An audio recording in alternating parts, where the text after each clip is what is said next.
Penjing, original bonsai from China. It's elegant and refined. It's much like Japanese bonsai. It's bold, and some have even called certain styles grotesque. But it is the foundation upon which every other school of bonsai is built. It's so interesting to see that some bonsai gardens in Omiya reflect a stronger Chinese influence than many Chinese gardens do. I want to understand this. I want to get to know it. And I'm prepared to do the research to find out for myself. And the best place to begin is right here at the Shanghai Botanic Gardens Bonsai Garden. The Shanghai style is defined primarily by the rounded crowns, the delicate pads of foliage, and the heavy and bold trunks. The Shanghai Botanic Gardens Penjing Garden is far more spacious than any garden that you might find in Japan, and some things are small enough to hold in your hands, others would need a crane to shift them. My impression of the gardens had been formed primarily by what I'd read in books, and until I visited here a few years ago, I had a misinterpretation of what this place was really all about. I've always perceived this to be probably the most significant public bonsai collection in China. And I've always thought of it as one that truly reflects a distinct Chinese character. However, I'm mistaken. I mean, the garden is distinctly Chinese, but there are Japanese influences. You see, in the earlier part of last century, in the northeastern section of Shanghai known as Hongkou, there were Japanese nurserymen who grew bonsai. And when the People's Revolution took place, they left, and all of their trees were appropriated by Wang Yuan, a big Chinese owned nursery. And today, these trees form the basis of the Shanghai collection. To the knowing locals, the bonsai fraternity here in Shanghai, this is known as the Osaka pine.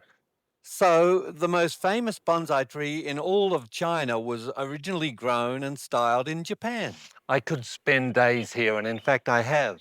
It's a beautiful place, eclectic though it may be, and magnificent though it is. It's not original bonsai. It's part of the bonsai melting pot, and it reflects as much about its mother as it does about its child.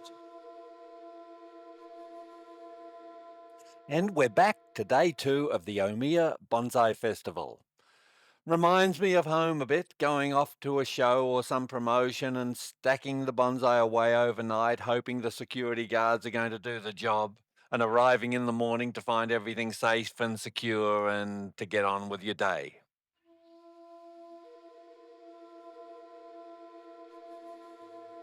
And after episode 1, I had an email from Susanna in Budapest who wanted to know about Yoshihiro Yumura's beech. Why did it look different in the foliage to her beech? It's a Japanese beech. It's more ovate and a finer leaf than the Fagus sylvatica, the European beech that you're probably growing there in Hungary, Susanna.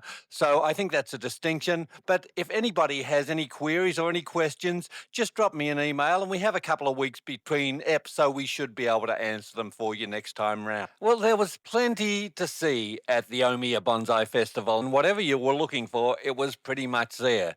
And I thought I'd do you the service of having a look at the bread and butter lines, the things that keep bonsai in Japan in a viable state and have done so for some centuries. Let's not forget that there is a really well developed infrastructure of Japanese bonsai nurseries, and the trade between the 130 different dealers and growers that were there was quite active. These Shishigashira maples truly are beautiful, and Toshifumi Obitsu grows these to an excellent standard. This little one here, I think, was the best, and needless to say, that was the first one to sell. Toshifumi is going to be back to show us his method for creating these in a future episode. And not everything was a showpiece. There's those basic sort of things that permeate all over the world, and they're to be found here in Japan just as they may be in Australia or America or perhaps anywhere else at all. And of course, even the simplest thing has the possibility of evolving into a beautiful bonsai.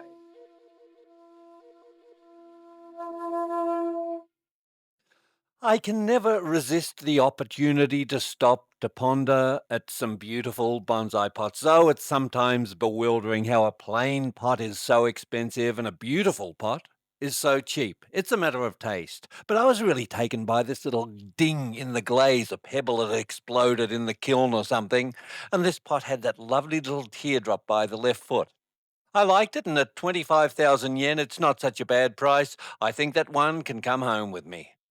The Osaka maple really caught my eye because in the late 70s I planted about 1,000, all in that style, and now they've all gone. But there was plenty there to inspire visitors to go home and plant new trees, and abundant inspiration to improve what you got. The exhibitors at the festival came from all over Japan, but principally from Saitama and Chiba, and the visitors came from all over Japan as well. And of course, the crowds did arrive, and there was a lot for them to see. It wasn't all bonsai, there were simple grasses growing in a roof tile and red pines. This was one of the most popular stands, and I was lucky to get these shots. Most times, this stand was just covered with people, and I couldn't get near. Basically, it was red pines, and I believe they were going from about 10 to 30 bucks each. So it was good value, and they had a nice character, and they were well formed and on their way. It's not allowed to import pines into Australia, so I'm really here for inspiration, and there's plenty of that. I met a young guy who asked me if I'd like to meet his teacher, and I said yes. 宮島敏郎です。私の師匠は、木村正彦、オーストラリアでも有名な方だと思います。私は、盆栽を好きになる前に木村正彦さんの人間性を好きになりました。そして盆栽を打ち込むようになりました。盆栽を好きになった理由とそういうんじゃなくて、心を安らぐ盆栽、そして伝統のある盆栽、日本が誇れる、全世界に誇れる盆栽を全世界にアピールしていきたいと思います。ありがとうございます。日本の盆栽ありがとうございます。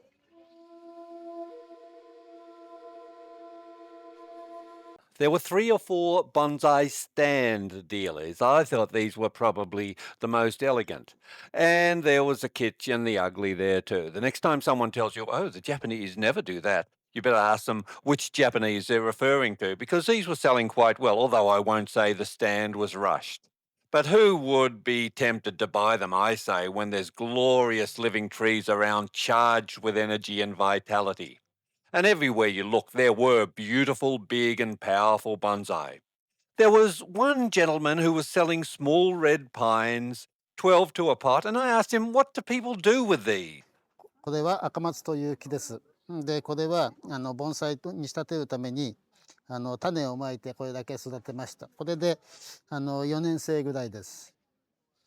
で、まあこれ今はいっぱい植わってますけど、個々に1本ずつ取って盆栽に仕立てることも可能です。